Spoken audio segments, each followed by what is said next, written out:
Hello and welcome to the Spanish wine dinner with the Wine Vault and Bistro, featuring the Hill Family Estate wines. My name is Lisa Esteban, and I'm the Hill Family Estates brand ambassador. And I'm going to be taking you through the wines that we're tasting tonight. I'm telling you a little bit about the family and each of the wines and the regions that they come from. And then I'll be handing it over to our winemaker, Chris Ringland, to tell you a little bit about the last wine. So to get started, I'll tell you a little bit about the Hill family. They started making wine in 1916 in the southern Mediterranean coastal area of Jumilla. Juan Hill Jimenez founded Bodegas Juan Hill with the goal of producing wines from the native grape of Monastrell. Over the course of the next 4 generations, the Hill family continued to expand their business, maintaining it completely in the family. And today, the 4th and 5th generation are at the helm of the winery. You can see here in this picture, we have Miguel and Angel Hill of the 4th generation, joined by their nephew, Juan Hill, the 5th. Today, the Hill family has 11 properties in 10 different appellations throughout Spain. With each of the regions that they've expanded into, the focus has always been on the native varietals in each region and focusing on old vine vineyards at high altitudes, where we can really showcase not only the true quality of the grapes from each region, but the terroir and the heritage behind winemaking in each of those areas. In addition to that, the Hill family owns over 4,000 acres of vineyards spread throughout Spain. So all of the wines are estate grown, and we're fortunate enough to have vineyards, some of which are over 100 years old, producing really beautiful quality grapes that we get to enjoy. So we're going to start out today with our first wine, which is from Bodega Shaya in the region of Rueda. Rueda is an area, a winemaking area located within the autonomous community of Castilla y León. It sits fully within the Duero River basin. The Duero River runs through Castilla y León all the way out to the west through Portugal, ending in the Atlantic Ocean in the city of Porto.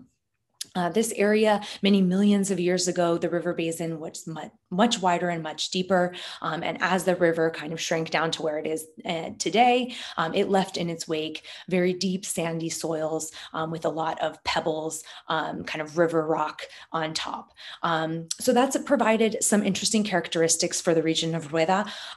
We have these very deep sandy soils, which not only add a bit of minerality and freshness to the wines, but also produce very aromatic white wines. The region of Rueda is well known for producing white wine from the native grape of Verdejo. And because of these sandy soils, not only do we have those interesting characteristics, but we also benefit from the fact that phylloxera could not take hold in the region. So we're fortunate enough to have vineyards that are over 100 years old, planted on their original European rootstocks, like the ones that we can see in this picture that are like tree trunks.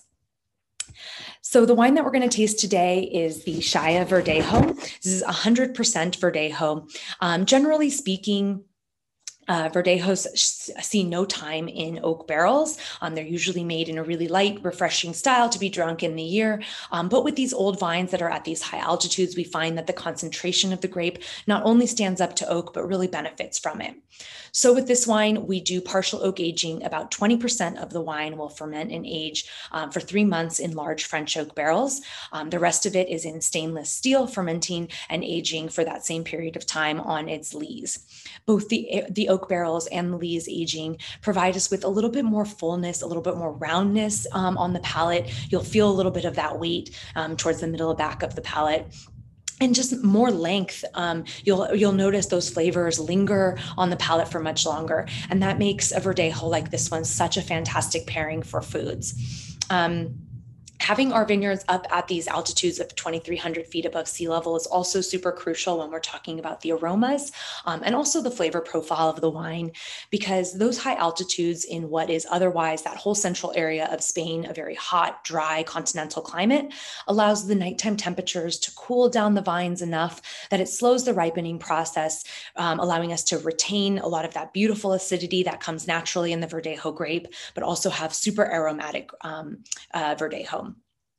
Classically, you'll find notes of orchard fruits and citrus in a Verdejo. This one's no exception. You find those really beautiful notes of white peach, grapefruit, citrus blossoms, that beautiful white flower.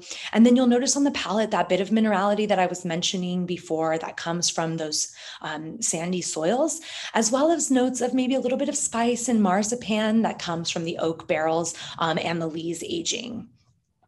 Verdejo is such a great pairing for foods just because as a white wine that is really bright and aromatic, it does have enough weight to it that it pairs really nicely with foods and doesn't get lost. And in this case, especially with that little bit of barrel aging, that gives it that extra structure, will allow us to be even more flexible when we pair it.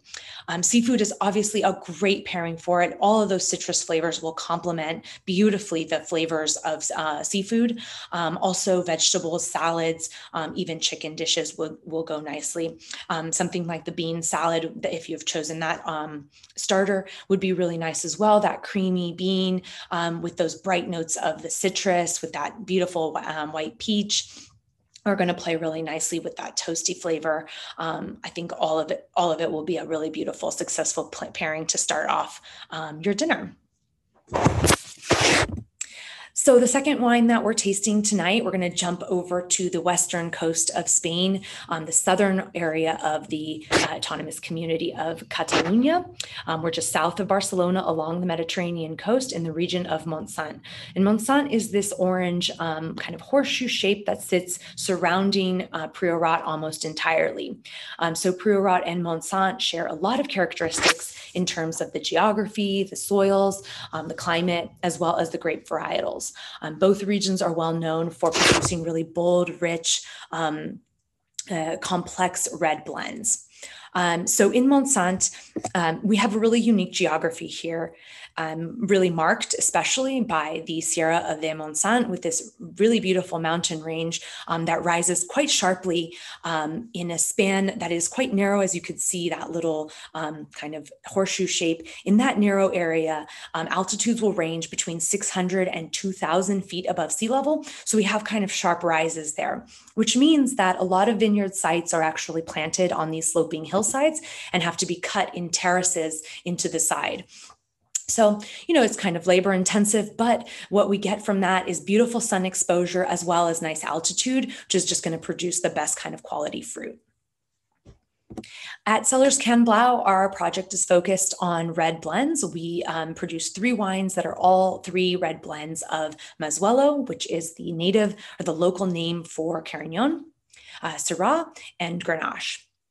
This winery is one of the 3 properties that the Hill family has that is currently fully off of the electrical grid using only solar power, which is kind of cool and also speaks a little bit to the sustainability aspects that I was talking about before. All of the vineyards are dry farmed and farmed without the use of any pesticides or herbicides. We have about 86 acres of vineyards. They're small parcels that are dispersed through a couple of the villages in the southeastern part of the region of Montsant. And that allows us to have a little bit of diversity in terms of soil types. So each of the types of grapes that are used in the blend are planted in the soil type to which they're best suited and to which they receive the most beneficial characteristics. So we have the Mazuelo or Carignan planted in sandy clay soils. The Syrah is planted in limestone. And then the Garnacha is planted in the slate soils that are locally called licorella. Licorella is a type of soil that is slate-based that is prized in both Priorat and Montsant because they transmit to the grapes this really fresh, bright minerality that's really refreshing on the palate, adds that extra complexity, and is just a really unique characteristic that identifies these red blends as Montsant or Priorat. With these slate soils, they, as you can see in this image here, on the surface, they can crumble and crack quite easily, but deep below, they're quite solid. So actually the vines kind of creep through the little crevices, making space for themselves, reaching deeper below so that they can reach moisture. So all of that extra hard work for the vine is just going to produce more intense flavor profiles, and they're also going to draw in some of that beautiful character. So the wine that we're tasting tonight is Can Blau. It is composed of 40% Mazuelo, or Carignan, 40% Syrah, and 20% Garnacha. all of the wines are fermented separately in stainless steel, and then transferred into French oak barrels for aging for 1 year. And then the final blend is made afterwards.